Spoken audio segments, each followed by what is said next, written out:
마태복음 6장 25절에서 34절 찾으셨으면 아멘. 찾으신 줄 알고 제가 먼저 한번 읽겠습니다. 그러므로 내가 너희에게 이르노니 목숨을 위하여 무엇을 먹을까 무엇을 마실까 몸을 위하여 무엇을 입을까 염려하지 말라. 목숨이 음식보다 중하지 아니하며 몸이 의복보다 중하지 아니하냐. 공중의 새를 보라. 심지도 않고 거두지도 않고 창고에 들이지도 아니하되 너희 하늘 아버지께서 기르시나니 너희는 이것들보다 귀하지 아니하냐. 너희 중에 누가 염려함으로 그 키를 한 자라도 더할 수 있겠느냐. 또 너희가 어찌 의복을 위하여 염려하느냐. 들의 백합화가 어떻게 자라는가 생각하여 보라. 수고도 아니하고 길쌈도 아니하느니라. 그러나 내가 너희에게 말하노니 솔로몬의 모든 영광으로도 입은 것이 이 꽃 하나만 갖지 못하였느니라. 오늘 있다가 내일 아궁이에 던져지는 들풀도 하나님이 이렇게 입히시거든 하물며 너희일까 보냐. 믿음이 작은 자들아. 그러므로 염려하여 이르기를 무엇을 먹을까 무엇을 마실까 무엇을 입을까 하지 말라. 이는 다 이방인들이 구하는 것이라. 너희 하늘 아버지께서 이 모든 것이 너희에게 있어야 할 줄을 아시느니라. 그런즉 너희는 먼저 그의 나라와 그의 의를 구하라. 그리하면 이 모든 것을 너희에게 더하시리라. 그러므로 내일 일을 위하여 염려하지 말라. 내일 일은 내일이 염려할 것이요 한날의 괴로움은 그날로 족하니라. 아멘. 말씀 되새기면서요. 여러분 이번에는 다 같이 합독하겠습니다. 시작. 그러므로 내가 너희에게 이르노니 목숨을 위하여 무엇을 먹을까 무엇을 마실까 몸을 위하여 무엇을 입을까 염려하지 말라. 목숨이 음식보다 중하지 아니하며 몸이 의복보다 중하지 아니하냐. 공중의 새를 보라. 심지도 않고 거두지도 않고 창고에 모아 들이지도 아니하되 너희 하늘 아버지께서 기르시나니 너희는 이것들보다 귀하지 아니하냐. 너희 중에 누가 염려함으로 그 키를 한 자라도 더할 수 있겠느냐. 또 너희가 어찌 의복을 위하여 염려하느냐. 들의 백합화가 어떻게 자라는가 생각하여 보라. 길쌈도 아니하느니라. 그러나 내가 너희에게 말하노니 솔로몬의 모든 영광으로도 입은 것이 이 꽃 하나만 갖지 못하였느니라. 오늘 있다가 내일 아궁이에 던져지는 들풀도 하나님이 이렇게 입히시거든 하물며 너희일까 보냐. 믿음이 작은 자들아. 그러므로 염려하여 이르기를 무엇을 먹을까 무엇을 마실까 무엇을 입을까 하지 말라. 이는 다 이방인들이 구하는 것이라. 너희 하늘 아버지께서 이 모든 것이 너희에게 있어야 할 줄을 아시느니라. 그런즉 너희는 먼저 그의 나라와 그의 의를 구하라. 그리하면 이 모든 것을 너희에게 더하시리라. 그러므로 내일 일을 위하여 염려하지 말라. 내일 일은 내일이 염려할 것이요 한날의 괴로움은 그날로 족하니라. 아멘. 예, 염려 대신 믿음으로 염려 대신 믿음으로 라는 제목으로 말씀 나누도록 하겠습니다. 오늘도 축복합니다. 옆에 분들하고 인사하겠습니다. 당신은 복의 사람입니다. 인사하겠습니다. 당신은 복의 사람입니다. 이제 우리 손바닥 마주치면서 하이파이브. 아싸 기적이 일어납니다. 또 다른 분하고 아싸 기적이 일어납니다. 자, 또 다른 분하고 한 번 더 아싸 기적이 일어납니다. 예, 놀라운 기적이 일어나고 있습니다. 예, 우리가 주님 앞에 믿음으로 나아가면 반드시 믿음의 역사를 우리는 보게 될 것입니다. 그러니까 이제 믿음으로 가자. 믿음으로. 그러니까 우리의 열정과 열심 뭐 좋아요. 뭐 예배하는 것도 기도하는 것도 뭐 하나님을 향한 모든 마음 다 좋습니다. 하지만 하나님이 우리를 보시고 기뻐하시는 그 기준은 우리의 믿음에 있다는 것입니다. 뭐 계속 반복해서 봤던 말씀이지만 히브리서 11장 6절에 보면 믿음이 없이는 하나님을 기쁘시게 하지 못하나니 하나님께 나아가는 자는 반드시 그가 계신 것과 또한 그가 자기를 찾는 자들에게 상 주시는 이심을 믿어야 할지니라. 이렇게 말씀하고 있지요. 하나님은 우리의 믿음을 보시고 믿음 가지고 평가하십니다. 믿음을 판단하시고 우리의 믿음을 통해서 능력을 나타내신다는 이야기죠. 그러니까 우리가 하나님 앞에 나아갈 때에는 반드시 믿음 가지고 나아가는 것이지요. 그러니까 우리가 하나님 앞에 믿음 가지고 나아가면 하나님은 기뻐하시겠지만 믿음 없이 하는 모든 우리의 행위에 대해서는 절대로 하나님이 기뻐하실 수가 없는 것이겠지요. 우리가 뭐 기도하고 예배한다고 해서 모든 기도와 예배를 다 기뻐하시는 것이 아니라 믿음의 예배, 믿음의 기도, 그거를 기뻐하신다는 이야기입니다. 우리는 지금 눈앞에 보이는 어떤 힘든 일이 있어요. 또 안 되는 상황이 있어요. 아무리 생각해도 내가 넘어가기 힘든 산이 있습니다. 이겨낼 수가 없는 그런 산이 놓여 있습니다. 이 산을 이길 수 있는 방법이 있어요. 무엇으로 이겨요? 믿음으로. 성경이 말하고 있잖아요. 겨자씨 하나만한 믿음만 있어도 이 산을 들어서 여기서 저기로 옮겨지라 하면 옮겨질 것이요. 믿음으로 옮기는 것입니다. 믿음이 하나님을 기쁘시게 하는 것이니까요. 지난주에 같이 말씀을 나눴던 부분이었죠. 12정탐꾼의 이야기였습니다. 12명의 정탐꾼이 가나안 땅을 보고 왔어요. 그리고 10명의 정탐꾼이 말합니다. 가나안 땅을 보고 와서 말하는 것이 그 땅의 거주민을 봤다고, 신장이 장대한 자들을 봤다고, 네피림의 후손, 엄청난 장수들, 그 성은 견고하고 그런 것에 비하면 자기들은 메뚜기와 같다고 그런 말을 해요. 그러면서 그들이 말하기를 가나안 땅을 악평하더란 이야기입니다. 그 10명의 정탐꾼의 이야기를 듣고 이스라엘 백성들은 하나님께서 말씀하신 그 비전을 악평하더란 이야기입니다. 그러니까 자기들이 들어갈 때, 생각할 때에 가나안 땅에 들어갈 수 없다고 생각하니까 그 비전이 부담스러우니까 비전을 훼손하고 있더란 이야기입니다. 자기들이 문제라고 말하지 않습니다. 자기들에게 문제가 있다고 말하지 않고 비전이 잘못됐다고 말합니다. 그런데 그 이야기를 듣고 있던 여호수아와 갈렙이 비전을 훼손하고 있는 그 이스라엘 백성들을 보면서 옷을 찢으면서 이스라엘 백성들을 향해서 믿음의 선포를 하지요. 민수기서 17장 7절에 보면 이스라엘 자손의 온 회중에게 말하여 이르되 우리가 두루 다니며 정탐한 땅은 심히 아름다운 땅이라. 여호와께서 우리를 기뻐하시면 우리를 그 땅으로 인도하여 들이시고 그 땅을 우리에게 주시리라. 이는 과연 젖과 꿀이 흐르는 땅이니라. 아멘. 너희들이 아무리 비전을 훼손하려 한다고 할지라도 그 땅은 훼손될 땅이 아니라고. 심히 아름다운 땅이라고. 과연 젖과 꿀이 흐르는 땅이라고. 그 비전을 붙들고 믿음으로 나아가면 되는 것이라고 선포하고 있는 것이죠. 그러면서 말하기를 하나님이 우리를 기뻐하시면 된대요. 하나님이 우리를 기뻐하시면 우리를 그 땅으로 인도하신대요. 그러니까 하나님을 기쁘시게 하는 게 뭐라고요? 믿음이라고요. 믿음. 그러니까 우리가 그 비전에 대해서 믿음으로 나아가면, 붙들고 가면 된다는 이야기입니다. 우리가 붙들어야 할 가치. 그러니까 우리는 뭘 붙드는 거예요? 가치를 붙드는 거예요. 가치를. 비전이 잘못된 게 아닙니다. 아무리 비전이 부담스럽고 힘들어도 우리가 끝까지 붙들어야 할 가치, 그 가치는 바로 비전이란 이야기입니다. 목적이 훼손되어서는 안 됩니다. 그 비전이 훼손되어서는 안 됩니다. 그건 붙들어야 할 가치인데 목적 붙들어야지. 결국 진짜로 가나안 땅에 들어갔던 사람은 누구예요? 비전 붙들었던, 그 가치를 붙들었던 여호수아와 갈렙 두 사람만 가나안 땅에 들어갈 수 있었지요. 믿음의 사람이 들어가는 것입니다. 믿음의 사람이. 그렇다고 한다면 우리는 이 비전에 대해서 부담스러워하지 말고, 두려워하지 말고, 염려하거나 근심하거나 걱정하지도 말고 이제 믿음을 붙들어, 믿음 한번 붙들어 보자는 이야기입니다.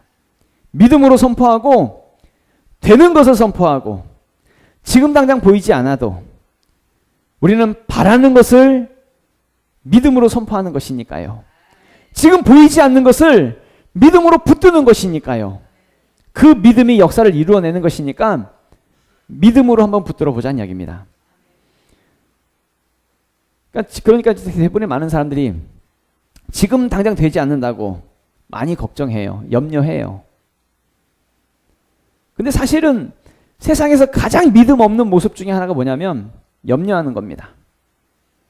우리가 염려하고 걱정한다라고 하는 것은 미래가 보이지 않으니까, 답답하고 막막하니까 지금 실제로 일어나지 않는 그 미래의 시간을 현재로 가지고 와가지고, 미래의 시간을 현재로 가지고 와서 그것을 두려워하고 그것을 불안해하고 그걸 걱정하는 것이죠. 그러니까 걱정할 만한 일이 아직 일어나지도 않았는데 실제로 일어날 것이라고 상상을 하면서 고민만 하고 있는 것. 그게 염려죠. 그게 걱정이고. 이런 모습이 바로 10명의 정탐꾼의 말만 듣고 비전을 훼손시켰던 이스라엘 백성들의 모습이 그렇다는 이야기입니다. 근데 예수님 말씀하세요. 오늘 본문에서 마태복음 6장 34절 끝 말씀 보면 그러므로 내일 일을 위하여 염려하지 말라. 내일 일은 내일이 염려할 것이요 한날의 괴로움은 그날로 족하니라. 아멘. 믿음의 사람은 하나님께서 나에게 보여주신 그 비전에 대해서 조금 더 의심하지 않는 것입니다. 불안한 미래, 그것이 아무리 불안한 미래라 할지라도 내일 일에 대해서 염려하지 않는 것입니다. 믿기로 결정했다고 한다면 흔들리지 않는 것이죠. 이게 믿음입니다.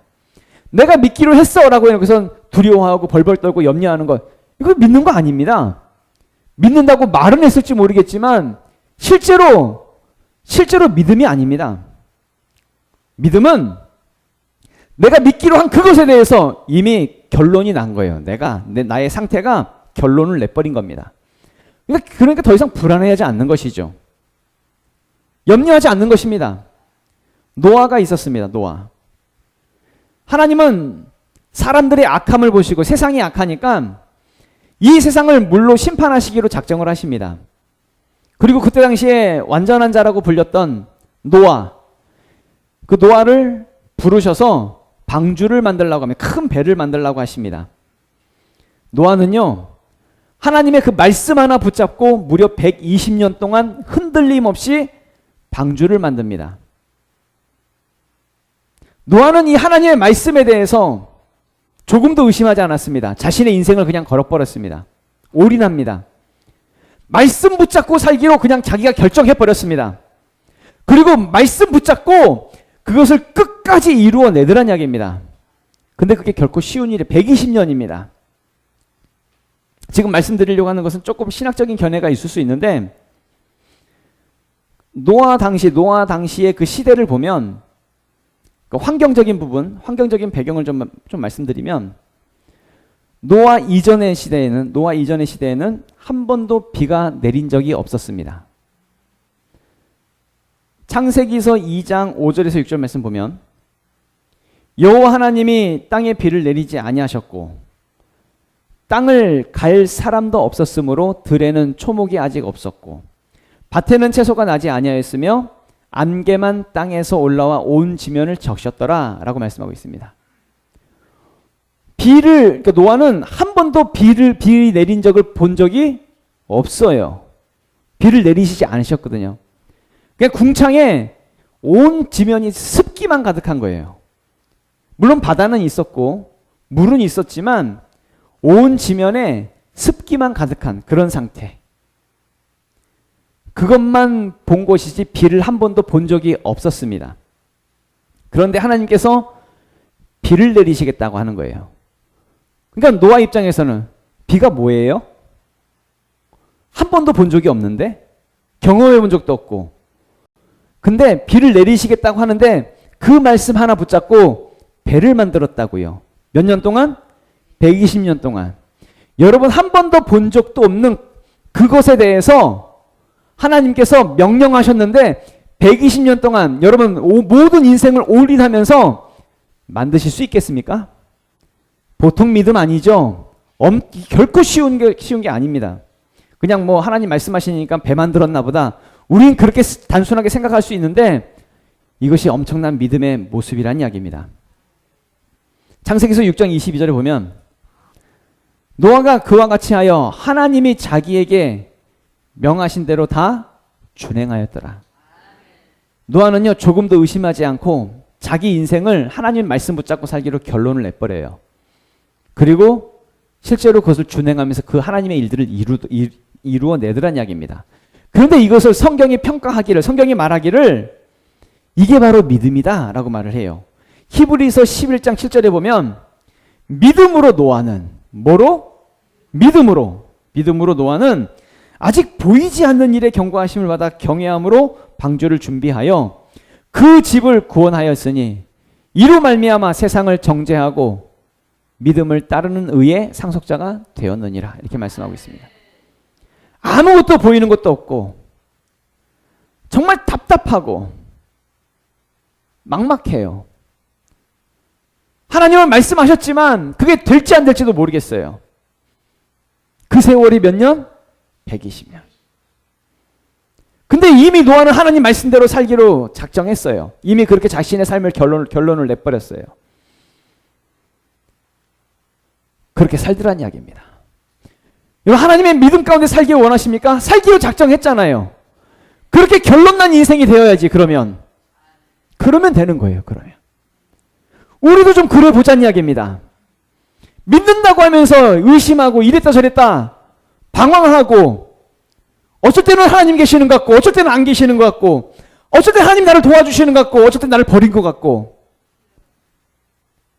그런 믿음 없는 불신앙의 모습으로 살지 말고 이제 하나님께서 나와 함께 하시는 믿음의 모습, 결론난 인생을 한번 살아보자는 이야기입니다. 일어나지도 않는 그 미래의 일을 끄집어다 가져와가지고 걱정하고 염려하면서 모든 인생 다 허비하지 말고 믿음으로 한번 붙들어 보자는 이야기입니다. 그러면 되는 것이니까. 하나님은 우리의 믿음에 반응하시고 하나님은 우리의 믿음을 보시고 역사하시는 것이니까 믿음 한번 붙들어 보자는 이야기죠. 염려하고 걱정하는 것은 정말 하나님을 신뢰하지 못하는, 하나님을 믿지 못하는 모습이지요. 그래서 오늘 본문에서도 말씀하고 있기를 염려하지 말라고, 염려하면 그 길을 한 자라도 더 할 수 있겠냐고 말씀하시면서 30절 말씀이죠. 30절 보면 오늘 있다가 내일 아궁이에 던져지는 들풀도 하나님이 이렇게 입히시거든 하물며 너희일까 보냐. 그 다음 뭐예요? 믿음이 작은 자들아. 염려하는 그 사람, 염려하는 것에 대해서 뭐라고 표현하세요? 믿음이 작은 거라고. 믿음이. 저 지난주에 제가 폐결핵 걸렸던 이야기 잠깐 말씀드렸었지요. 제가 22살에 폐결핵이 걸렸습니다. 피를 토하고요. 정말 죽을 고비였습니다. 그러니까 왜냐하면 뭐 40 몇 킬로 이렇게 확 완전히 앙상해져 버리고 완전 해골만 남았었으니까. 그리고 막 약도 못 먹고 주사도 못 맞고 그렇게 있으니까 옆에 있던 사람들도 그때 당시 그 폐결핵 전문 병원이었기 때문에 옆에 있던 환자들도 다 폐결핵 환자였는데, 젊은 사람이 이제 골골대고 있으니까 저 젊은 친구 얼마 못 가겠다고 그렇게 말을 하고 있었습니다. 그러니까 죽을 고비를 넘겼죠. 그 상황 속에서 저는 이제 하나님의 부르심을 경험한 겁니다. 죽을 고비 속에서 하나님의 부르심을 경험했지요. 사실 그전에는 웬만하면 좀 목사 되려고 안 했고, 웬만하면 좀 세상에서 좀 잘 살아보려고 했고, 주의 길을 가기보다는 좀 세상의 길을 가려고 했던 뭐 그런 마음들이 좀 컸었지요. 왜 그러냐면 내 인생을 하나님께로 결론 낸다라고 하는 것이 이게 저 자신에게 좀 확신이 없었습니다. 그때는 젊었을 때는 그때는 어렸지요. 근데 이제 하나님께서 이 폐결핵을 통해서 저를 부르시고 그 부르신 가운데에 저는 이제 신학을 하고 목사가 되었습니다. 그 뒤로 제 마음 가운데 어떤 마음이 있냐면 하나님이 그 위기 속에, 죽음의 위기 속에 나를 부르셨다라고 하는 그 마음이 있어요. 그러니까 저는 그 하나님의 부르심, 나를 그렇게 부르셨다라고 하는 그 부르심을 붙들었습니다. 적어도 그 죽을 위기 속에서 나를 부르셨다라고 한다면 하나님은 결코 나를 망하게 하지 않을 거라고. 하나님이 나를 망하게 하려고 그 폐결핵에서 나를 그렇게 부르셨나? 그러지는 않았을 거라고. 하나님께서 나를 사용하시기 위해서 그 죽음 가운데 나를 부르셨다라고 하는 그 부르심을 나는 붙들었습니다. 신학을 공부하면서도요, 쉽게 공부한 건 아니었습니다. 어려운 부분들이 분명히 있었고요. 신학을 공부할 때에도, 목사가 될 때에도, 개척을 하고 나서도요, 그때마다 힘든 상황이 있었고, 안 되는 일도 많았고, 전혀 희망이 보이지 않았고, 절망 가운데 있는 그런 상황 속에서도요, 저는 하나님이 나를 부르셨다고 하는 그 부르심을 붙들었습니다.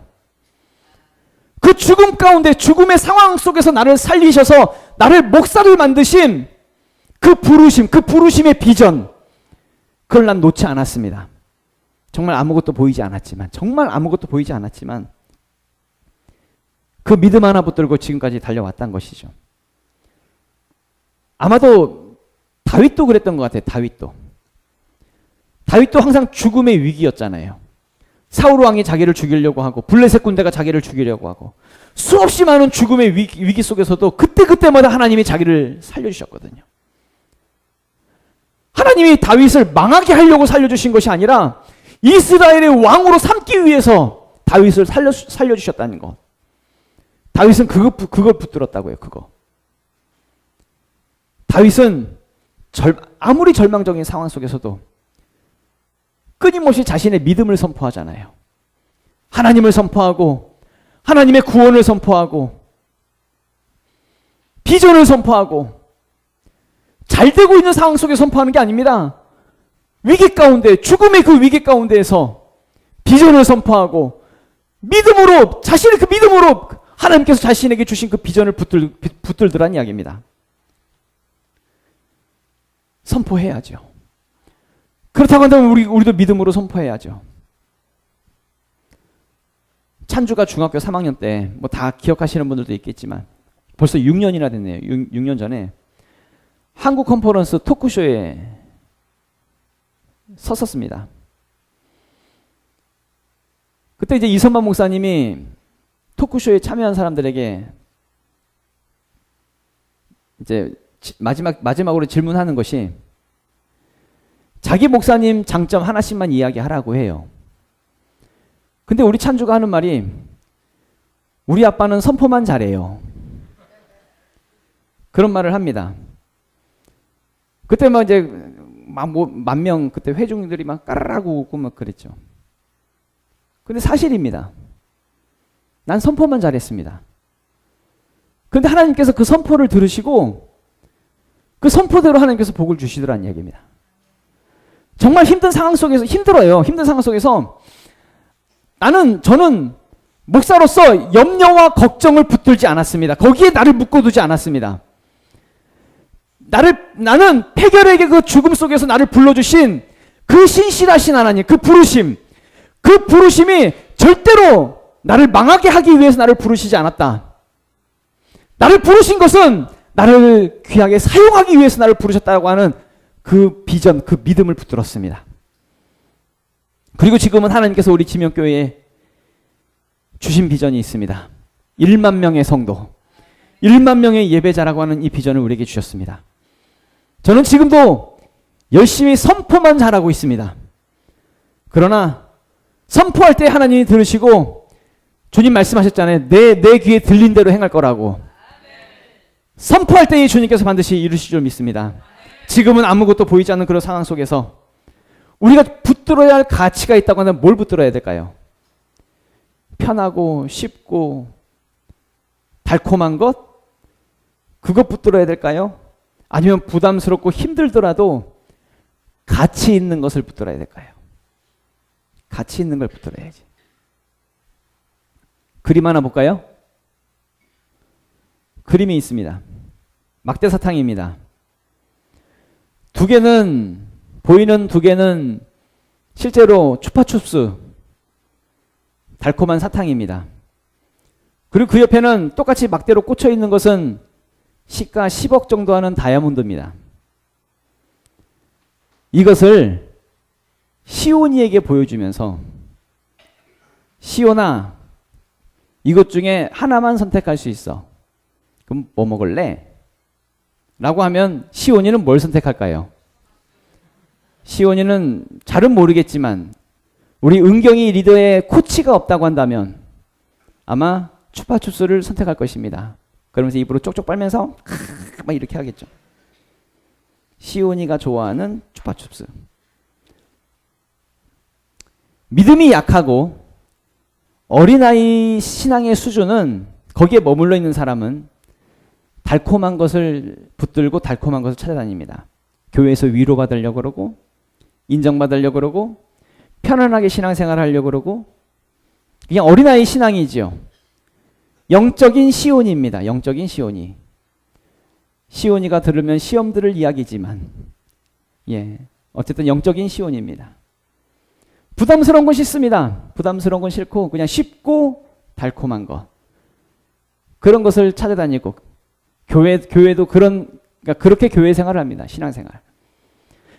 그런 영적인 신앙생활 어린아이 수준은 하나님께 받을 수 있는 복은 어떤 복이냐면 100원짜리 추파춥스의 복만 받을 수 있습니다. 그러니까 100원의 수준, 100원짜리 추파춥스, 100원짜리 막대사탕 수준에서 벗어날 수가 없습니다. 그런데요, 아무런 맛도 없고 깨물어 먹을 수도 없습니다. 무겁고요, 힘들고 부담스럽기만 합니다. 그런데 가치 있는 것을 붙잡으면, 지금은 잘 보이지 않지만 가치 있는 것을 붙잡으면 반드시 하나님께서 다이아몬드와 같은 이 비전을 반드시 우리를 통해서 이루어 주신다는 이야기입니다.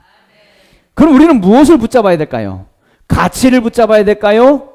쉽고 달콤한 걸 붙잡아야 될까요? 가치를 붙잡아요. 가치. 끝까지 가치를 붙잡고 가는 것이 이것이 믿음입니다. 지금은 보이지 않지만 가치를 붙잡아야죠. 가치를. 이 가치를 붙잡는 것에 하나님께서 더해 주시는 것이죠.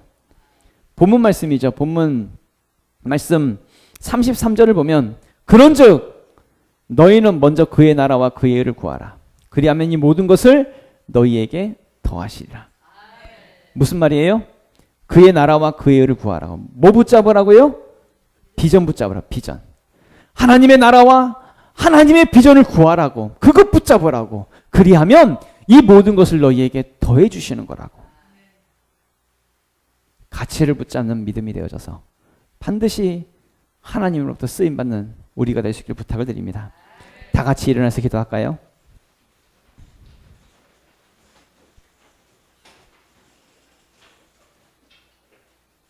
기도하실 때에 성경에 보면 사도 바울을 도왔던 인물 중에 바나바라고 하는 인물이 있어요.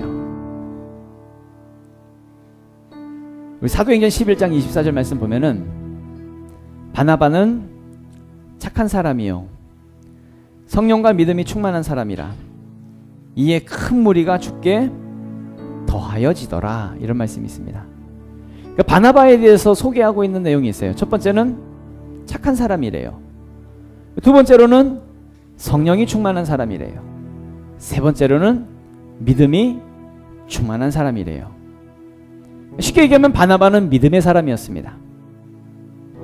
근데 말씀을 보니까 이 믿음 충만한 사람에게 하나님께서 큰 무리가 바나바에게 더해지더란 이야기입니다. 우리는 셀오픈이라고 하는 우리에게 어떤 주어진 미션, 그 과제가 있습니다. 또 우리는 우리에게 주신 비전, 이 1만 명의 비전에 대한 부분을 우리 가슴속에 품고 우린 달려가려고 합니다.